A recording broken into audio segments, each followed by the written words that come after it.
The search for missing British teen Jay Slater enters its 18th day today amid a dramatic new twist as fresh details emerge of the moments before he suddenly vanished. It's now been revealed that one of the two men he was with at a remote Airbnb, Ayub Qassim, is a convicted drug dealer who was caged 9 years ago as the ringleader of a sophisticated operation to flood Wales with heroin and crack cocaine. Qassim invited Jay back to the £40 a night rented holiday cottage Casa Abuela Tina on June the 17th after a rave in Tenerife.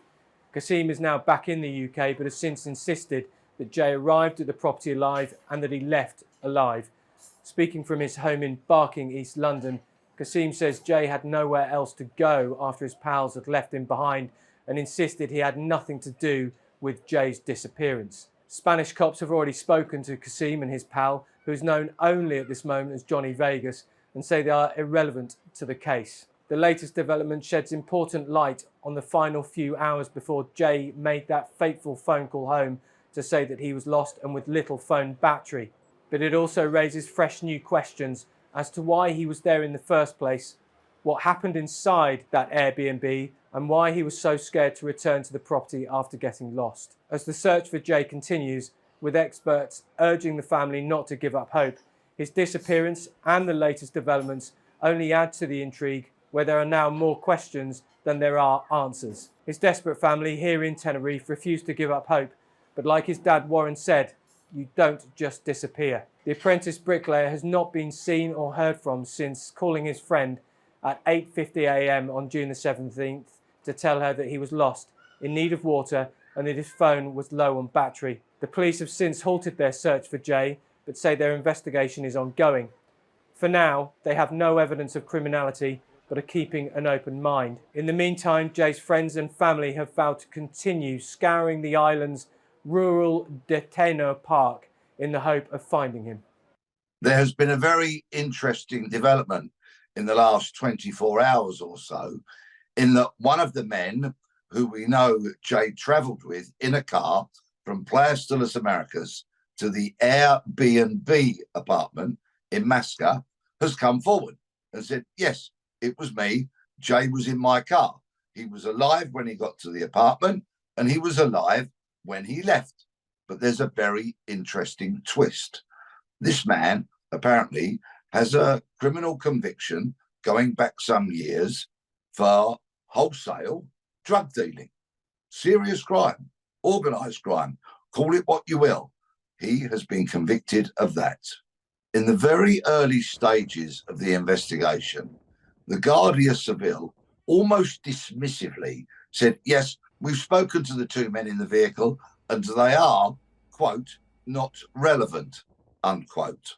Well, if I'd been on this investigation, I would have wanted all options to be explored, to not rule anything out whatsoever, and to be able to say a sweeping statement like that so early on is very surprising, especially when we take into account that just a couple of days ago, plainclothes police officers with forensic overshoes over their day shoes were seen coming out of the very same apartment.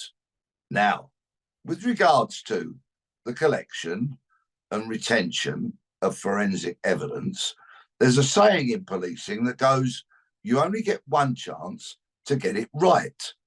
So were these officers going back to the apartment over 2 weeks after Jay had gone missing to do some kind of forensic examination? If they were, that raises some very serious questions about the efficiency, about the thoroughness, and about the competence of this entire investigation. We know that the Spanish police focused so heavily on this mountainous terrain around Masca because that was where they deployed their dogs, their helicopter, their drones, the mountain rescue team, people from the fire service, and their own officers. Now, Jay was a 19-year-old lad from Lancashire who, as far as I know, had no outdoor survival training or special skills, the like of which you might get in the military, for example. Therefore, I think the likelihood of a young man with no such training, surviving out in that kind of terrain for what is approaching now 3 weeks is highly unlikely. I think the investigation has, rather embarrassingly, had to rewind itself to a certain degree by sending officers back to the Airbnb. And there are still questions that are being raised that have not been answered in any way, shape, or form. For example, the reports of a Rolex watch being stolen. Has that been completely bottomed out? Has the victim, if indeed such a crime took place, has the victim been traced and interviewed?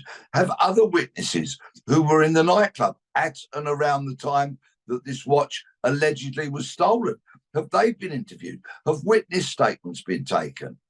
I think because the Guardia Civil so clearly put all their eggs in the one basket, in other words, search that mountainous terrain, that perhaps now they're having to rewind, go back over previous steps, and in fact, do investigations that perhaps should have been done over 2 weeks ago. The mayor of the region where the apartment was, I don't think has been entirely forthcoming. In fact, I'm hearing reports that he's denied access to some CCTV. Now, I'm not in a position to corroborate whether that is actually true or not, but let's remember that a mayor in a region such as this in Spain does carry some considerable power and has to stand for re-election. This island is so heavily dependent upon tourism. Is there a reluctance on behalf of the police to actually delve as deep as they should do into the murky world where we know there are drugs? We know that with Tenerife, other Spanish islands, and the costas in southern Spain, they are heavily populated by criminals, organized criminals, from the Russian mafia to local criminals to British gangsters and many, many more. Do they not want an accurate picture painted of what this area is like? And is that in part a reason why there may be some reluctance to delve as deep as I feel they should do? Had this disappearance happened in the UK, for example, and it had garnered as much publicity and public interest as this case has done, then I think we'd have seen a very different approach from a British police service. Certainly a family liaison officer would have been deployed to be the kind of go-between between the family and the senior investigating officer, to provide updates, to gather background information as well on Jay, any of which would be, of course, naturally helpful. And I think we would have seen greater communication between the investigation and the public through press conferences to which the media would be invited. So there would be a regular flow of information as and when the senior investigating officer deemed it appropriate. All of this seems to be lacking considerably here.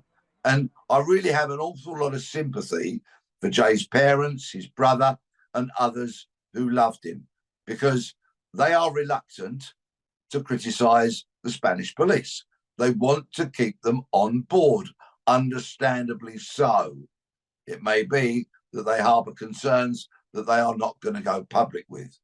I am glad now that they have the assistance of the Lucy Blackman Trust Global, the charity which has experience with people missing abroad, and I hope that they are to bring them some comfort and, moreover, some guidance as to what they need to do now and in the future.